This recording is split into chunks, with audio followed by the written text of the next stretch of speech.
Welcome to the National Old Growth Amendment Common Workshop. I'd like to start by respectfully acknowledging that the land we live and work on is the traditional and ancestral homelands of the Cheyenne, Arapaho, and Ute nations. We also acknowledge the 48 contemporary tribal nations historically tied to the lands that comprise what is now called Colorado, but who now live in the American Southwest, the Great Plains, and the Rocky Mountain region. We respectfully acknowledge Indigenous sovereignty and Indigenous knowledge.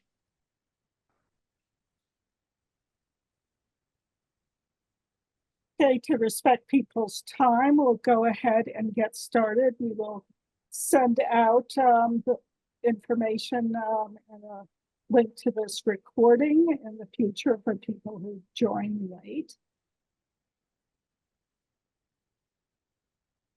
Today, we're going to start out by introducing you to the folks on your screen and who are participating in and sponsoring this workshop.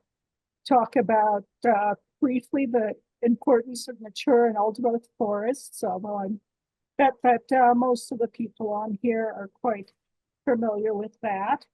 Then we'll dig into the Forest Service National Old Growth Amendment. That'll be the majority of our time. Talk a little bit about how we can engage in improving this amendment, this opportunity to protect our mature and old growth forests. And then we'll end this session. We're trying basically to keep this to an hour, but with a small group, we're happy to go a little longer if people have questions. Okay, let's start by allowing the folks on the screen to introduce themselves. First of all, I'm Allison Galinsky. I'm a conservation geographer, which means I get to make maps of really cool places and work for an organization called Rocky Mountain Wild that works to protect wildlife and wildlands in the Colorado and the greater Southern Rockies region. Rocky, why don't you introduce yourself? Okay, I am Rocky Smith. I have been working to protect our forests here in Colorado and nationwide since the early 1980s. I've especially focused on protecting old growth forests because they are so valuable, as we will discuss.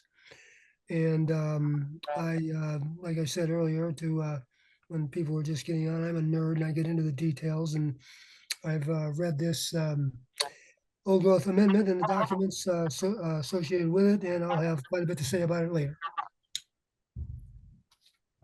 Okay, Len, why don't you introduce yourself?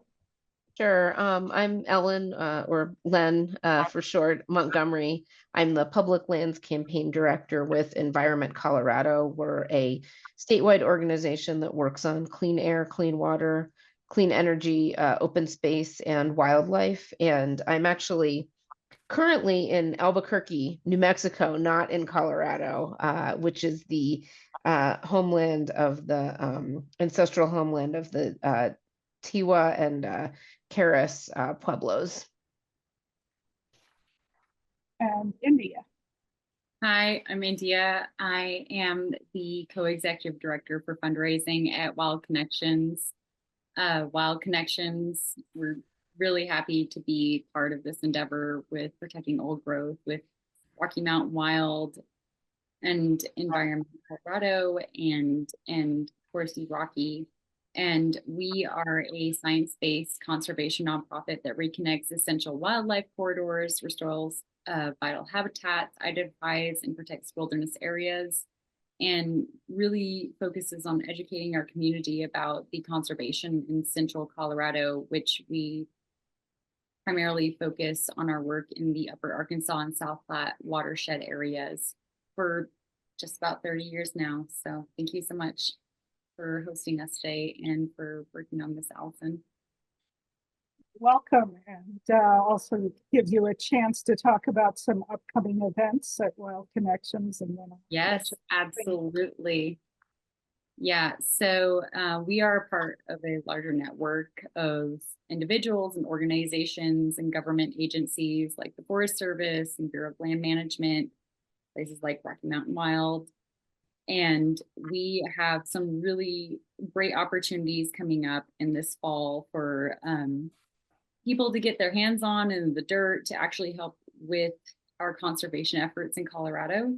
So we have Saturday, September 28th, the National Public Lands Day, and we'll be hosting a monitoring hike in a restoration project site at the North Terriel Creek in South Park. And this is going to be a great opportunity to just see actually how the restoration projects are performing and what it's actually is to see how our work is in these monitoring, like the revegetation and these areas of illegal motorized use. So that'll be fantastic. You can see that on our website, as well as our October 5th. We're partnering with the Forest Service in specifically the South Park Ranger District for a hands-on volunteer seating restoration project. And we'll be working in the Puma Hills area, which is about north of 11 Mile Canyon, not too far from there. And you have a chance to actually contribute to restoration of these really beautiful areas where we have been seeing some illegal motorized use in that roadless area. So we'd love for you to join us. And I'm happy to join and add more into the chat during this, so people can find out how to connect with us and learn more information about how you can sign up to volunteer. And it's from 10 a.m. to 3 p.m. So bring your water, and if you have any work gloves, that'd be fantastic. But 10/12, October 12th, we have our hike at Beaver Creek, which is a place we've been doing a lot of restoration work, and more information come about that. So I actually don't have a lot to say about it right now, but I will have more info. And if you check out our website, you'll definitely see more. But we would love for you to join us at Wild Connections and actually doing some hands-on work and seeing how you can actually participate in our conservation of these wildlands and how we're protecting them and making sure there is a wild life corridors and wilderness areas for the future generations, for animals, for us, for biodiversity. So thank you. Thank you, India. I really appreciate the work that Wild Connections does, and it's an example of the good kind of projects that help to preserve mature and old growth forests, as opposed to some that we will be talking about during this presentation. Also, in showing some things coming up a little later with Rocky Mountain Wild. We have some ongoing projects where you can use some apps to enter information about pika and bats. And then in November, we're sponsoring the Wild and Scenic Film Festival, which is a really great opportunity to get inspired about the kind of work that we're doing and get away from perhaps some other things that are happening earlier in November. So with that, let me move on to allow Rocky and Len to talk about mature and old growth forests and about the amendment. Why don't you start off, Len? Sure. So first, why do we care about mature and old growth forests? And I should just pause and take a second to do a broad definition of these. So old growth forests are very, very rare in the United States. We logged nearly all of the forest land. Old growth forests are defined by a set of characteristics, which is a kind of long laundry list, but I've also heard people say, you know it when you see it. So these are incredibly biologically diverse places with a lot of different tree species,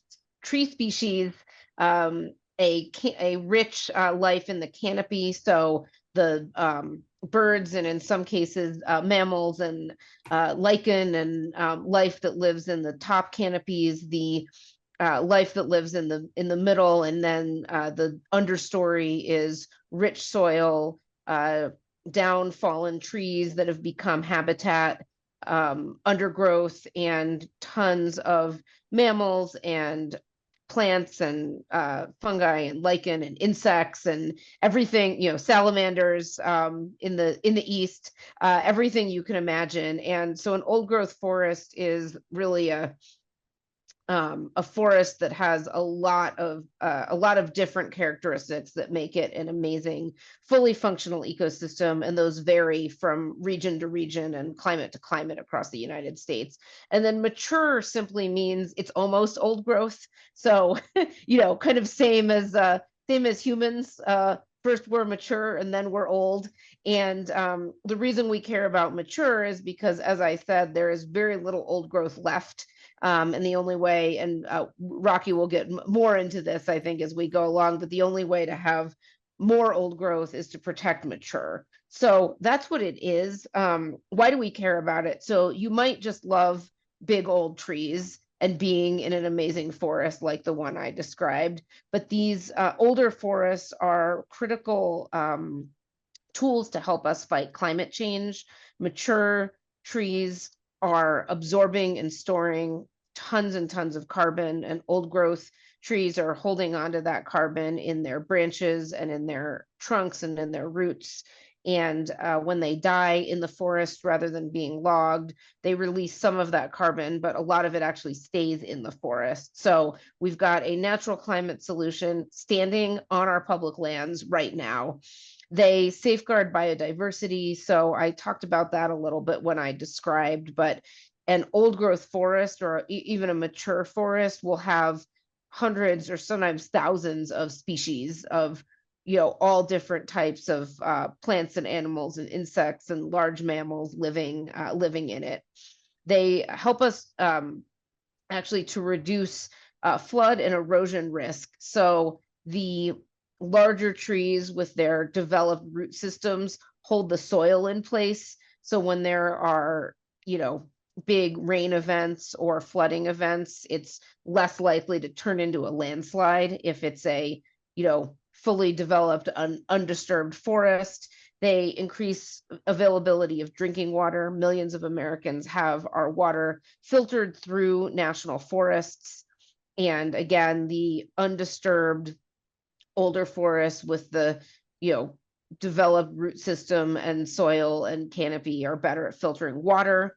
They are actually more resistant to fire. This is particularly important in places like Colorado, where we are prone to fires. The bigger trunks of the bigger and taller trees are less likely to catch fire as quickly as smaller, drier, younger trees. And then the last bullet point, old growth is important for cultural and indigenous use. Obviously, outdoor recreation. People love to hike and camp in old growth and mature forests, and our mental and spiritual well-being, being in forests and around trees, actually makes people happier and calmer. And there's been some studies to demonstrate that. So I could go on for the next 20 minutes about how amazing these places are, but that's kind of the quick summary. And Allison, I think we can go to the next. Let me just jump in here. Oh, sure. A key thing to remember is that humans cannot create old growth. We can create a young forest by bulldozing an old growth one. So that means that, old growth has to develop on its own through the ecological processes if we let them operate, which we often don't. So that's real important. And that's, alone means that we ought to conserve the ones we have. And because old growth is not going to be around forever, the current old growth, mature forests that may become old growth in as soon as 50 years or sooner, they need to be protected also. Also, one last thing, I want to emphasize the extreme importance of having old growth forests with its larger trees to fight climate change. It is impossible to imagine any rational, possibly successful strategy to stem climate change without forests. We got to do more than that, of course, but we just have to have those forests because they store carbon well out of proportion to their size versus younger forests.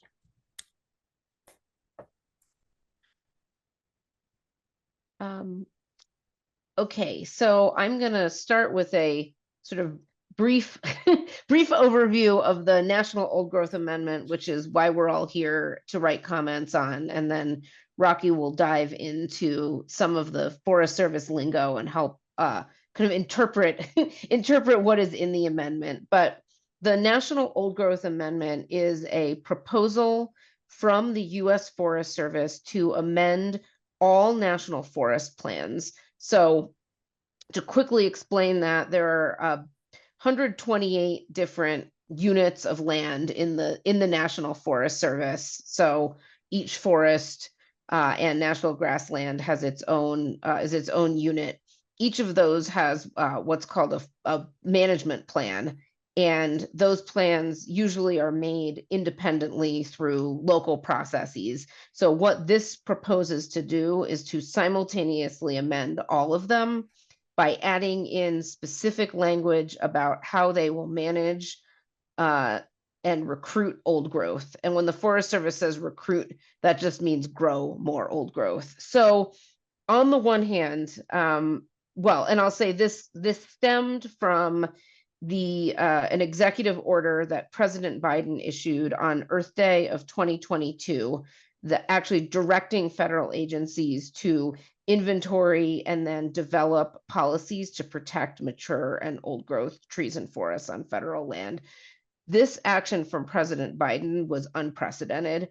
We've never had a president stand up and say, we need to protect mature forests. So that was a huge step forward. And the thing that the Forest Service is proposing to do is also unprecedented. They have never amended all of the forest plans simultaneously, and they have never worked to develop a policy on old growth that would apply across regions and across forests. So that's the good news. The not so good news is that it's very much still, it could go either way. The Forest Service put out a notice of intent in December, and then in June put out a draft environmental impact statement, which is basically their proposal for how they're going to do this. And the proposal is full of loopholes and some ambiguous language. And if it were enacted as proposed, it would not protect old growth, and in fact, might be more problematic than the status quo. But the thing to keep in mind is that is a draft. They have asked for public comments, and they are required to read all of them and take them into consideration. And so we do have an opportunity to help the Forest Service turn the boat around, point it back in the direction that President Biden pointed it, and actually do something really meaningful to protect old growth trees and forests on our federal lands or in our national forests, and set a good precedent for developing policies to protect mature. So I don't know what the right sports analogy is. We're in the last inning. It's tied. We have an opportunity to get this to happen, but it's pretty close. I think we're in the 8th inning, we're losing pretty badly. But anyway, that's just an analogy, whatever. So I think we can go to the next slide, and I'm going to run through some quick terminology. Rocky might jump on there and then talk about how to engage, and then we're going to dive into the substance of the draft environmental impact statement. So you're going to hear 3 terms that as Rocky described, what's in the DEIS. And this is actually a really good graphic, but there are, the first one is standards. Standards are the things that we really care about in forest management plans, because as it says here, they set firm management parameters. We sometimes also think of them as guardrails. So the standard is actually, that's the rule. You have to comply with the standard if you're a forest manager. Objectives and guidance are a little bit more flexible. They're more like strong suggestions, a strongly worded memo, telling the forest managers that they should try to do that. They should try to do this other thing. They should develop this process. And so you'll see, as Rocky described or goes through what's in the DEIS, that we are particularly concerned that these standards are full of loopholes, because if you look at that that graphic there, the standards are the yellow, those are literally the guardrails. The whole thing could go off the rails without strong standards. So that's a little bit about terminology. And then I think we'll just quickly, go ahead. Objectives are actually targets to meet desired conditions. And there's particularly some problematic objections in this, as we'll get into. Standards are must do, must not do, depending on how they're written. Guidelines are like standards, but weaker. They're not mandatory, but they're strong suggestions, a strongly worded memo, as Len put it. And we'll see that in this amendment, there's lots of problems with all of that.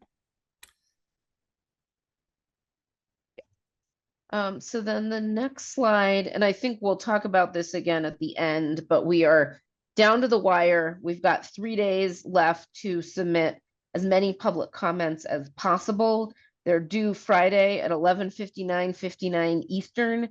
And there are 3 links there. So there's a link to the Forest Service overview of the process, the Forest Service comment portal, and then the Climate Forests campaign, which is a coalition that Rocky Mountain Wild and Environment Colorado are both part of, has a take action page that has a shorter pre-written comment that you can edit yourself.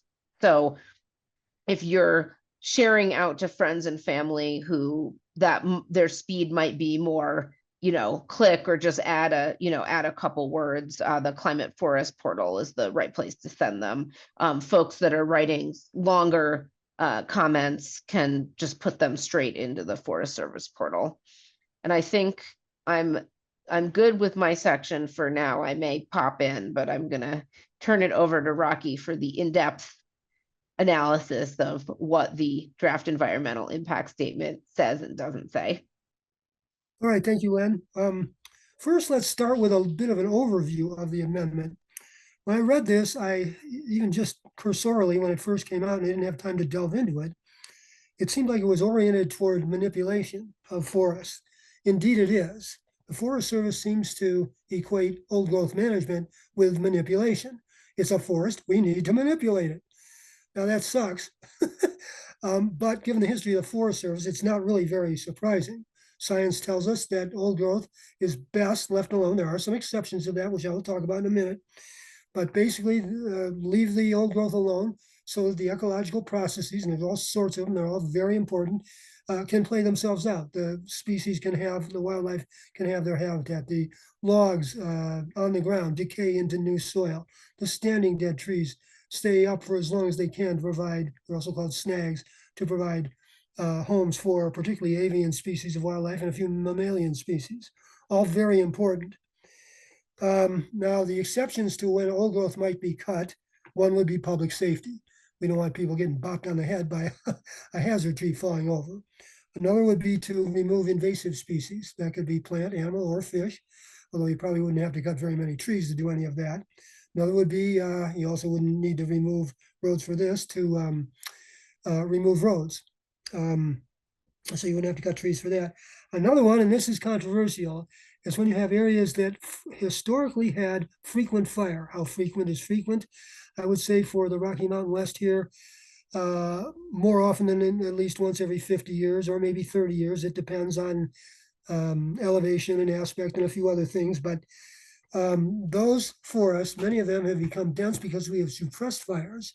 Fires would have been low intensity ground fires that took out small trees as well as other ground vegetation, but now they are dense with a lot of small and medium-sized trees that could carry a fire. It's called a fire ladder up into the canopies of the larger trees. So it may make sense in some cases, not all, to thin some of those forests or maybe follow light thin with a burn to manipulate them.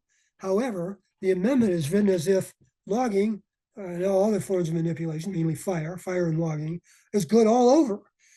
And that's just not the case. Okay, let's get into the guts of the amendment. The centerpiece of the amendment is, quote, adaptive strategy for old growth forest conservation. Every unit would be required to produce one of these adaptive strategies. That doesn't sound too bad, right? Well, we got a problem right off the bat because it's not required. It's not a standard. As Len explained, standards are the guardrails. Guardrails are the requirements. This is not required. It is what's called a management approach. A management approach is not even a plan component. You'll find it in Forest Service plans, but it's basically just light guidance. So if this amendment is approved as proposed, and this is the requirement or the management approach for adaptive strategy for old growth forest conservation, units wouldn't technically have to do anything. Okay, but let's get beyond that for a while, pretend it doesn't exist and say that the adaptive strategy is a good thing. But you take a look at it and oh boy, lots of problems. One is, as I said, that it's really adapted, it's an adaptive strategy, but it's totally geared toward manipulation, logging. And if you look at standard 2A, Allison, could we get that screen up? The standard 2A, here we go. Okay, now, first of all, let me back up. Adaptive strategy, how is that defined? It's defined as vegetation manipulation. That's the main part of the definition. And then standard 2A, which would implement the adaptive strategy, has a little bit further clarification, if you will, or further enlightenment or de-enlightenment. You can see there that it says the term vegetation management includes, but is not limited to, fire, timber harvest, and other mechanical and non-mechanical treatments used to achieve specific silviculture or other management objectives. Okay, now if you look at, and Allison didn't put this up because it's way long, the stuff that comes under this in standard 2A, by the way, this is on page 29 of the draft environmental impact statement. If you want to be a nerd like me, actually look it up and don't trust me to say it right, go look it up. But it says that the adaptive strategy can be used for all sorts of things. There's 11 of them, and it's everything: reduce fuels, make the forest more resilient to insects and disease, distribution, patch size, connectivity, species diversity. In other words, just about any reason that the Forest Service will ever want to cut trees is here, which means that under these adaptive strategies that each unit will put forth as part of this amendment, they could cut just about anything at any time. And it's, again, old growth needs to be left alone, except for the exceptions I mentioned: public safety, removing invasives, getting rid of roads, and for some selective forests that had infrequent fire that are now dense because of fire suppression. By the way, those forests throughout the nation, in the last category, that have infrequent fire and that may or may not need manipulation, that are in old growth, only about 37%. So 63% of our forests did not have frequent fire. And yet under this amendment, there is strong encouragement to go manipulate them. whether they need it or not. In the eyes of the Forest Service, they maybe do need it. In the eyes of us, the ecologically oriented people and wildlife oriented people and everything else, they wouldn't. They should be just left alone. Okay, if there's any doubt about the amendment being focused on logging, Allison, would you put the screen up on the objectives, please? Okay, objective 2 under proactive stewardship. Objective again is a target that is supposed to be met. Sometimes it isn't because they don't have the money or the personnel, but it's an identified target.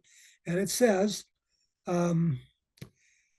initiate at least 3 proactive stewardship projects / activities in the planning area, in other words, on the national forest, to contribute to the achievement of old growth forest desired conditions. Well, the old growth, first of all, the old growth forest desired condition ought to be to let it alone and let old growth do its thing. But this, remember what this strategy is and what the projects would be under it.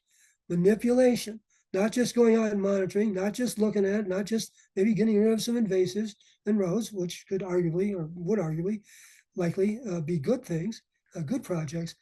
This directs all the units in the first year to do at least 3 projects that would manipulate old growth, whether it needs it or not. And then Allison, the next slide, please. There's another slide, this is objective 3, that adds insult to injury by saying work with the Native Americans, nothing wrong with that, but and work with them to have at least 1 more project per year that will manipulate old growth. So we've got a major problem here, and this is something that we need to convince the Forest Service to change. One thing to keep in mind is that if you know who gets elected, the Trumpster, all this goes down the toilet anyway. But if hopefully Ms. Harris gets elected, which we all pray she does, then this will be presumably implemented. I think the Forest Service has a target to get this approved before Inauguration Day, next January 20th. So it would be approved, and it would be harder. The new administration, if it wanted to, would have to take some actions to rescind it or reverse it or whatever. They could do it though, it wouldn't be a problem. But we just really need to get a change. This is the one chance the Forest Service has. As Len mentioned, the Forest Service has a great opportunity here they've never had before. This is a once in generation opportunity to get some real protection for a priceless asset. Old growth forest, their ecological value is inestimable, I can't talk. It's off the scale in terms of how important it is. And as Len also mentioned, many of them are gone. They were logged to death, just about all of them in the eastern United States, and a pretty high percentage in the western United States, particularly in the Pacific Northwest. We have some awesome old growth stands. And, we just have to try to get the Forest Service to see the light. I'm not super hopeful. However, if every single one of you will write a good letter, and we'll give you some writing points at the end of this session, hopefully we can convince the agency to change its mind, and hopefully this will not only be changed, the amendment that is, but also be implemented in a manner that truly protects, again, a priceless asset. I think that's all I have for right now. I probably have a few more things, but I'll have to look at my notes. So why don't we move on? Alternatives, I can cover that, or Len, would you rather?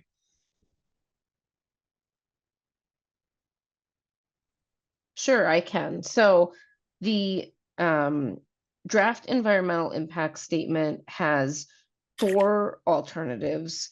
This is generally the way that draft environmental impact statements, oh my God, so many acronyms, the way that they work. So action 1 is the no alternative, alternative 1 is the no action alternative. Whew. And that is required. That's the baseline that basically says alternative 1 means we change nothing. Alternative 2 is what's called the agency preferred alternative. So that's the one that the Forest Service is saying that they want to do. It basically has all of the loopholes that Rocky just described. So we think it's not, not only is it not adequate, it really doesn't provide protections for old growth. Alternative 3 is slightly more restrictive, but it still encourages proactive stewardship and has the same problems really that alternative 2 does. It's maybe slightly better, but most environmental groups are not supporting alternative 3 either. They're calling for improvements. And then alternative 4 is even less restrictive.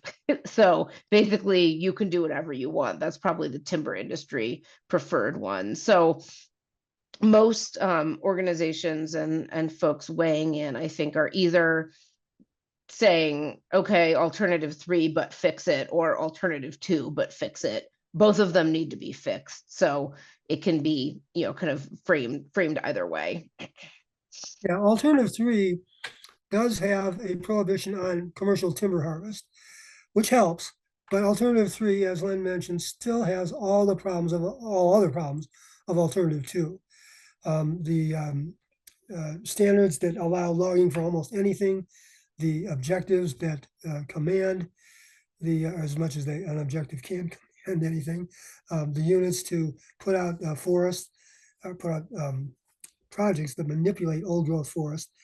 And so it's not a solution. Alternative 3 is not good. It's important to recognize, though, that alternative 3, old growth forest stewardship shall not result in commercial timber harvest. In alternative 2, commercial timber harvest is allowed. It's not supposed to be the focus, but it is allowed, which means they could easily put up the forest, the units could, sales, and to sweeten them, to make industry interested in them. They would include large trees. Large trees are the ones you need to save. One thing I forgot, I saw in my notes here, and that is about mature forest. Now, why are we worried about mature forest? Well, because those are the future old growth forests.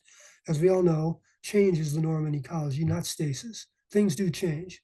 Change can be very slow, as in the slow falling apart of an old growth forest, say, or it can be relatively quick with forest, or fairly quick with, say, an insect or disease attack.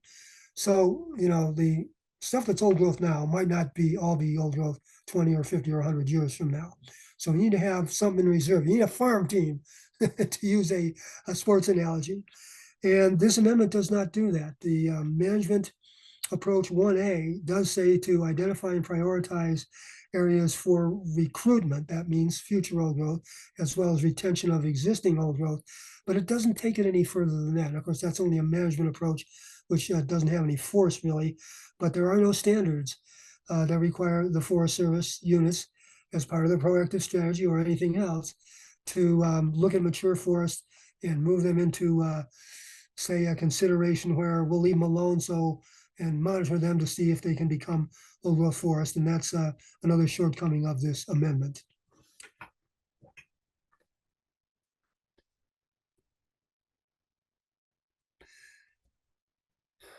Okay. Guideline 1 here. I don't think that's worried about. I guess, Len, do you have anything more? I don't think so. I think we're ready to see what questions folks have. Okay, let's open it up to questions. Fire away, anybody. Let's see, Allison, can you unmute people, or how do we? Yes, people should be able to unmute themselves. So Robert has his hand up. Fire away, Robert. I just have to say I'm dismayed to hear that we are just at possibly the beginning of taking action on this issue. I'm boggled by that fact. Since you are rejecting all the alternatives offered, what action are you? What should we say to the Forest Service in our comments?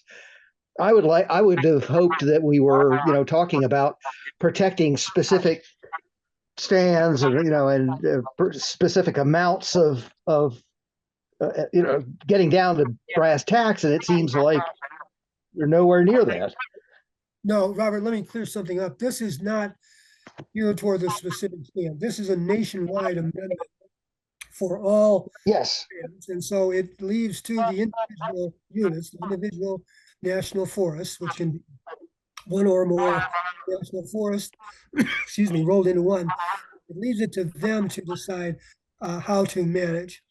And as far as what we can do, we have that.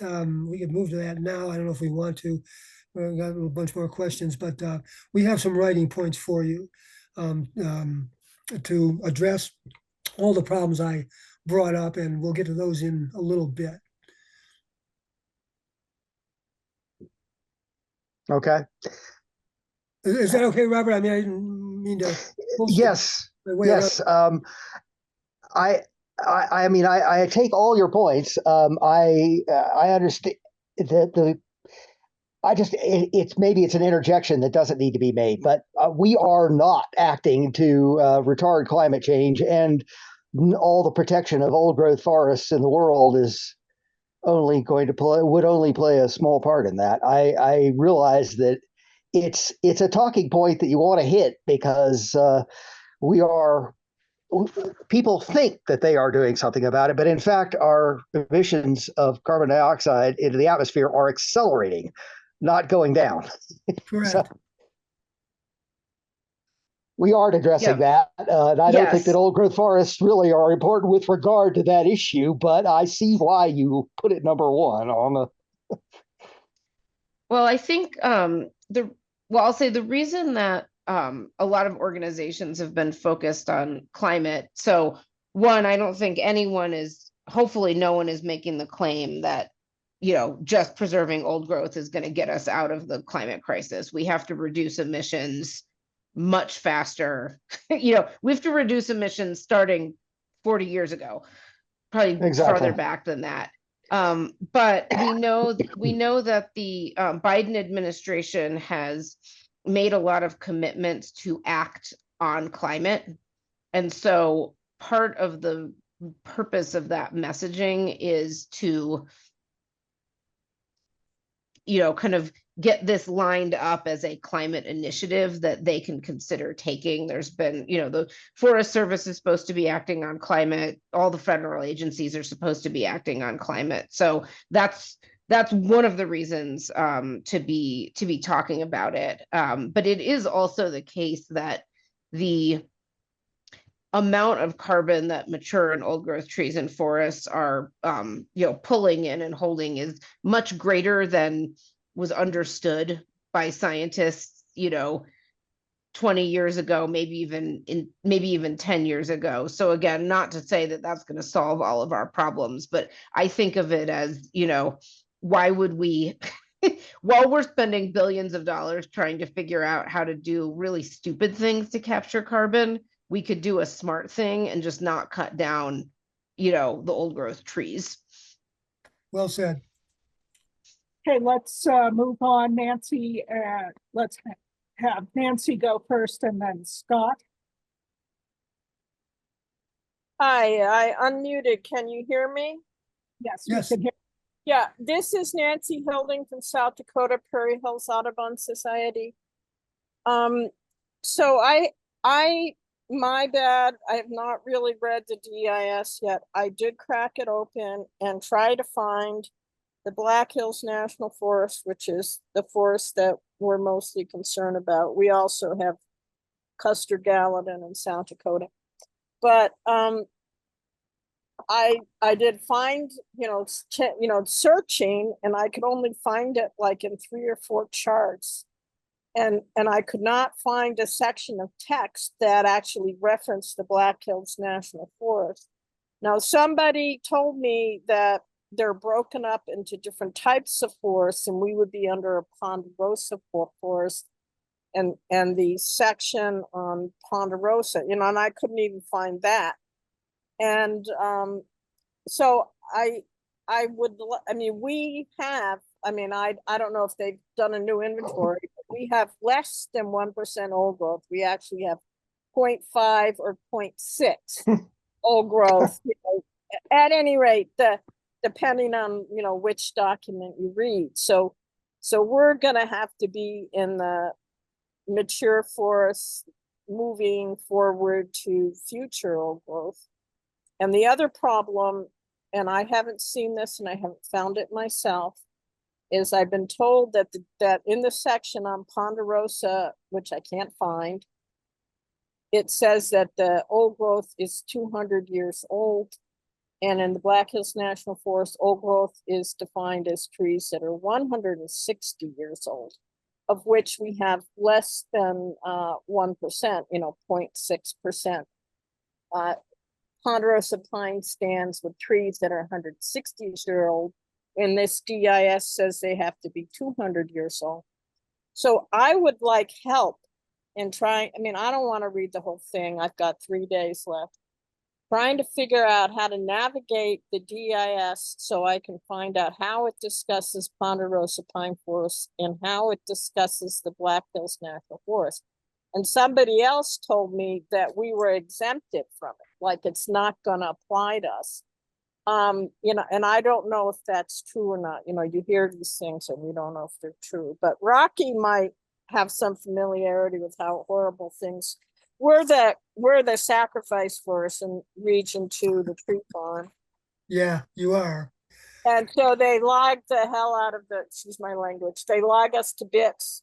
So you guys in Colorado don't have to get logged. It used to be, I don't know if I remember right, 58 or 59% of the logging in Region 2 happened in the Black Hills. And we had 4 miles of road for every square mile of forest. And, it's like a road to every tree and everything's been logged and it's just a mess. Yeah. So that's a lot of questions, but where is the Black Hills National Forest in this DEIS? Where is the section on Ponderosa? Does the section on Ponderosa say old growth has to be 200 years old? Okay, first of all, the old growth definitions, and they shouldn't even be called that, they should be descriptions, but we'll go with their term, definitions, are by the region. And the region, it goes back to 1992, and I don't think they changed it. And they had a separate section for Black Hills Ponderosa versus Montane Ponderosa, which is like up here on the northern Front Range of Colorado, also in the southwest part of the state, and some other places too. The DEIS, I don't believe, has a specific section on any national forest. They do talk in general terms about various types of forest types that form old growth. I don't think they specifically talk about the Black Hills or about the Ponderosa pine there, or about Ponderosa pine in general.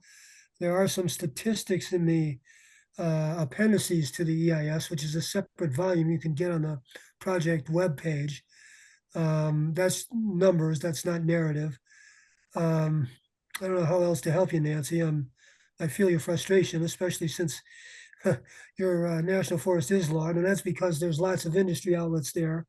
It's relatively accessible, and it's relatively low elevation, and the trees grow a lot better than they do down here in Colorado. So that's why you're getting logged as heavily as you are. I'm sure that doesn't make you feel any better, but that's the reason for it.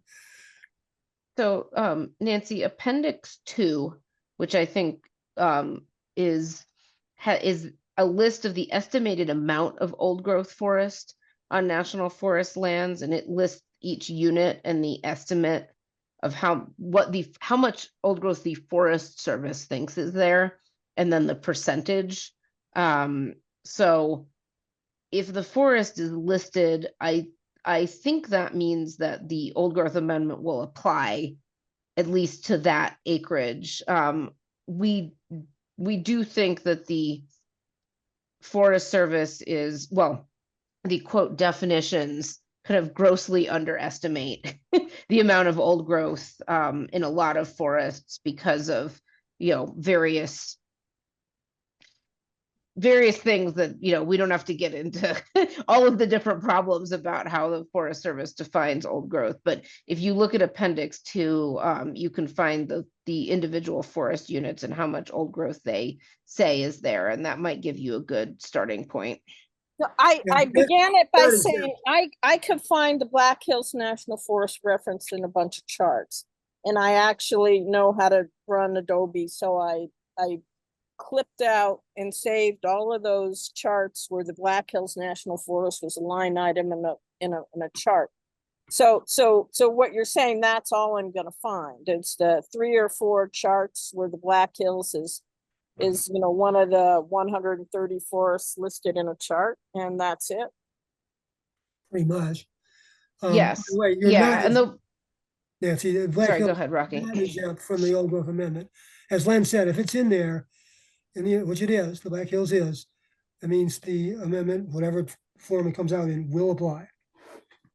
All right, so to go back to what your answer was, I will find the definition for old growth in the section on the Region 2. So is that in text or is that in a chart in the appendix? I mean, is the definition of old growth within the DEIS, So or is it in another one of I those? believe It's a it, separate document. yeah, it's a It's a separate separate document? document. Right, because the DEIS is not defining old growth, it's saying it's gonna take the existing definition of old growth, whatever is stronger. So some forests have their own definition of old growth that's different from the one in the region.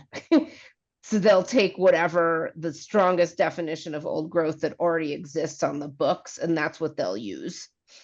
Well, then for us, you know, we have our own definition of old growth, which is absolutely flaky. And I'm sure that the definition for Region 2 is stronger than our insane definition. So would we then be going to the Region 2's definition rather than the one in our forest plan? That is my forest understanding. plan. I think it says somewhere in there, if the forest, individual forest has its own definition, its own management, then that applies, I think. But there is a definition in the regional set for, specifically for the Black Hills, okay, as opposed to other ponderosa pine. I think. Oh, you That's think what I remember. Region 2 has a definition that's just for the, all right, so where would I find this? What's the name of the appendix or whatever that has the definitions in? Do you Go remember? to the project web page, and I think it's the, what's it called, Lynn? The inventory something or other, I can't remember. There's a document there that it discusses the inventory, and I think appendices to that document have the regional definitions. Not the necessarily the individual forest definitions, but they may be there too. I just glanced at it months ago. I can't remember now, but All right, so here's a question. I will, you know, tomorrow try to find this. If I can't find it, can I call you up, Rocky? yes. Are you answering your phone? Oh, I do once in a while, sure. If I don't, leave me a message and I'll call you Here, back. I'm gonna see if I have your phone. I probably do. Okay, I'm the best time to get a hold of me is in the morning. I'm out in the afternoon for outdoor time, so I don't go crazy with this stuff. No, I don't have a phone. I just have an email. Unless you're under here. I'll No, get it here, and you get the rest. You can call me too if you want. 303. wait a second. Let me edit your contact thing. Phone. Okay, 303 839 839 5900. 5900.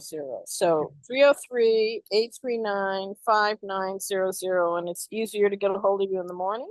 Correct. All right. So what is the morning? What time? AM. 8 Oh, a.m. 6:30 to noon. 6:30 noon. Okay. Well, make it a little later than 6:30 because I might be eating breakfast, but We have a couple of other questions, so let's move on and then we can chat some more at the end. Scott, do you want me to just read your question in the chat, or do you want to add to it? Yeah, you can just chat it back if you want. We're running out of time and I'd like to hear the comments. So if somebody wants to just answer it in the chat, that would be great. Thanks. So I think we could give a real quick answer is, does the DEIS delegate developing the adaptive management plan solely to the local managers? And I believe Yes. the answer. yes, it's Yeah. at the forest level. Yes, That presumably will be the forest supervisor will approve it. I mean, I'll have his staff do it. He or she will have the staff do it, but the supervisor will approve. So yes, it's, if you consider that to be local, then the answer to your question is yes.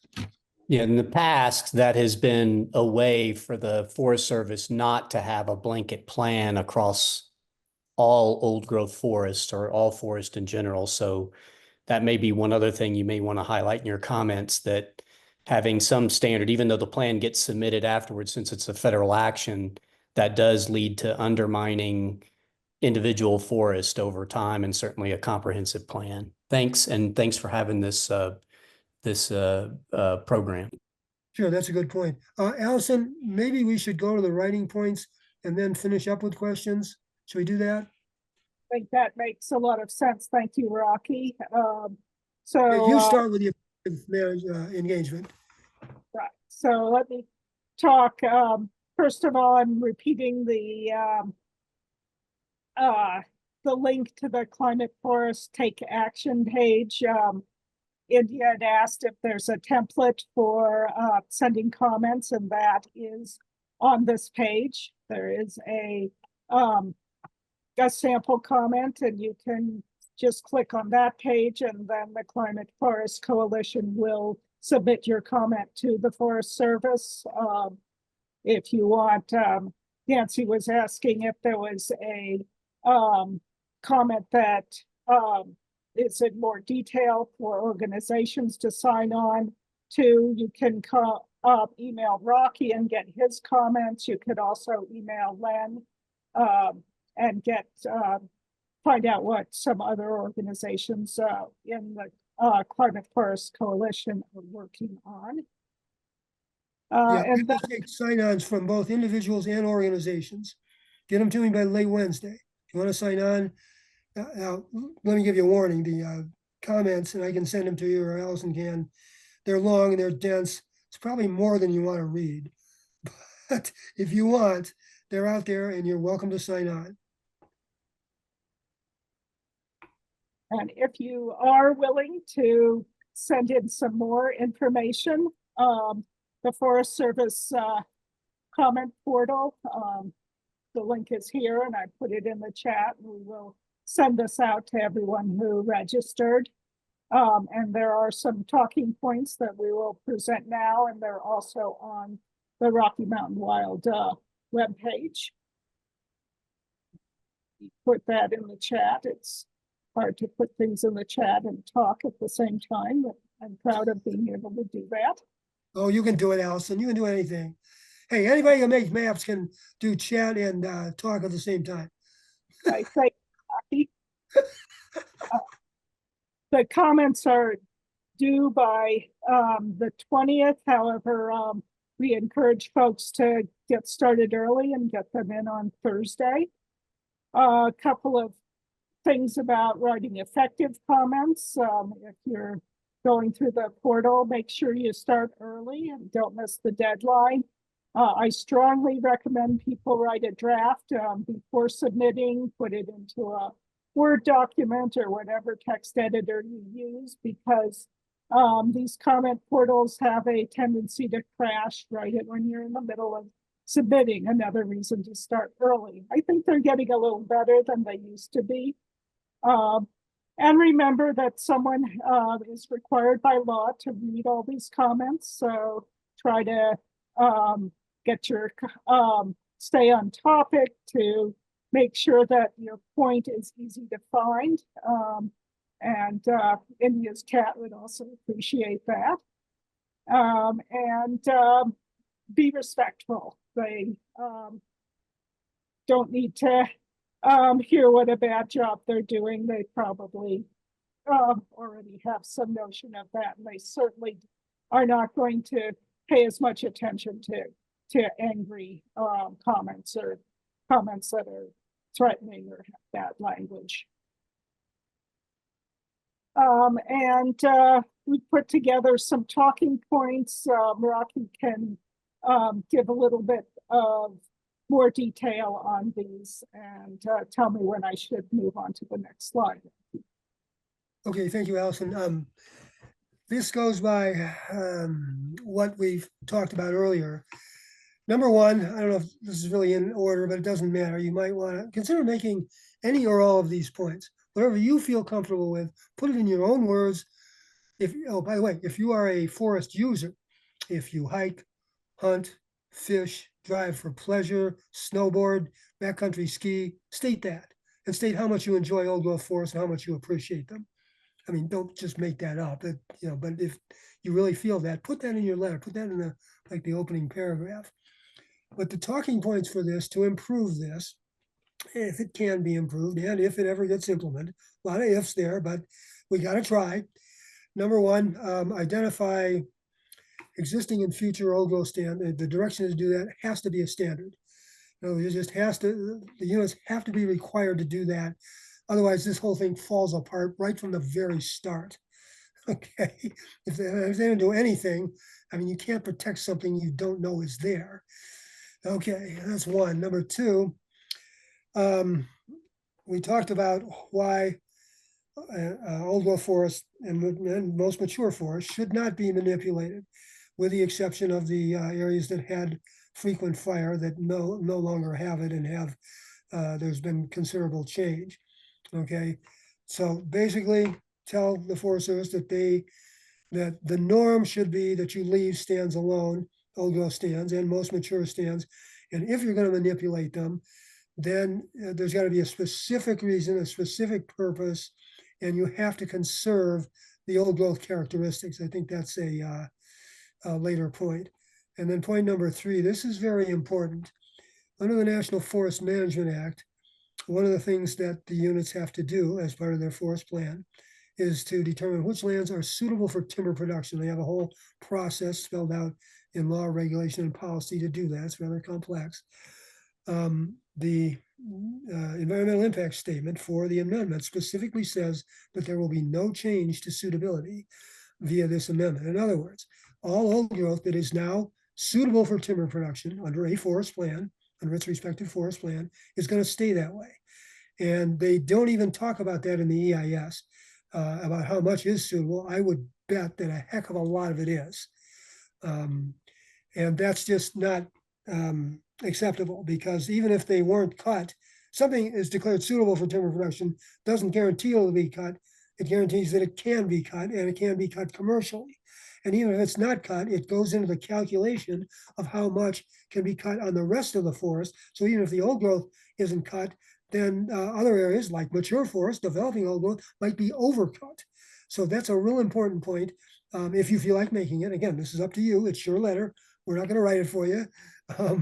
That all existing old growth and at least some mature forests should be unsuitable for timber production. Okay, next.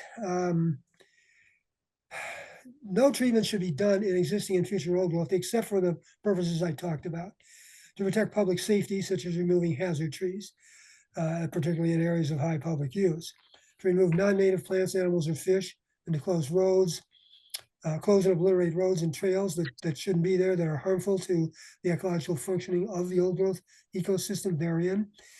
Also, in limited cases, where we have a frequent, an area with formerly frequent fire, that because of fire suppression, there has been a change in the forest, particularly in composition of the tree species and in the structure. There's a lot more smaller trees. There, it may, in those cases, it may be okay to manipulate the forest, but it has to be based on local data and with a definite purpose, and say, okay, we got an area here that we think can be old growth, but it's not because it's had fire suppression.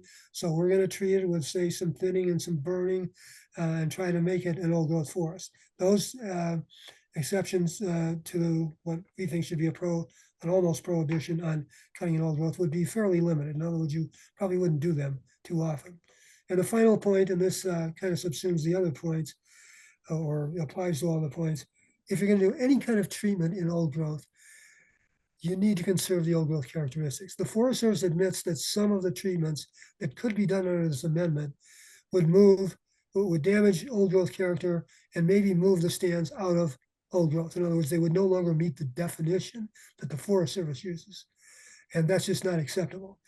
So those are the points. I think we could write all sorts of other things, but if you concentrate on those points or any subset of them that you feel comfortable with, do that, and you'll be doing your part to improve this amendment. And then we just get on our knees and pray that it does get improved and that it does get implemented.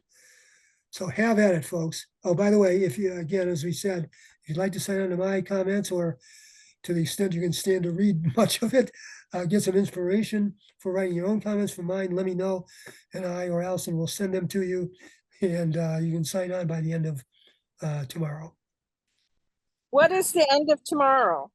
Wednesday. No, I mean, are you saying 5 o'clock, 6 o'clock, or midnight? I mean, Good morning, what- Nancy. Yeah. No, I'm probably not gonna submit them till Thursday morning, so get them to me anytime. And I'll check my email at 6:30 So a.m. before Thursday morning?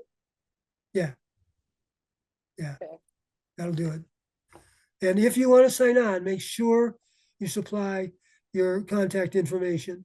The group you represent, if any, but I'll take individual sign-ons, the title you have with that group, if any, and your postal address, okay? If I don't get that information, then I'm not going to be able to sign you on. I want that contact info. So make sure you supply all of that to me if you want to sign on. Do you want a signature? No, we don't need the digital signatures. But thanks for offering. Is anybody else doing a sign-on letter? Not that we have access to, that I know of. There are a large number of sign-on letters floating around in the ether. Nancy, if you want to chat me your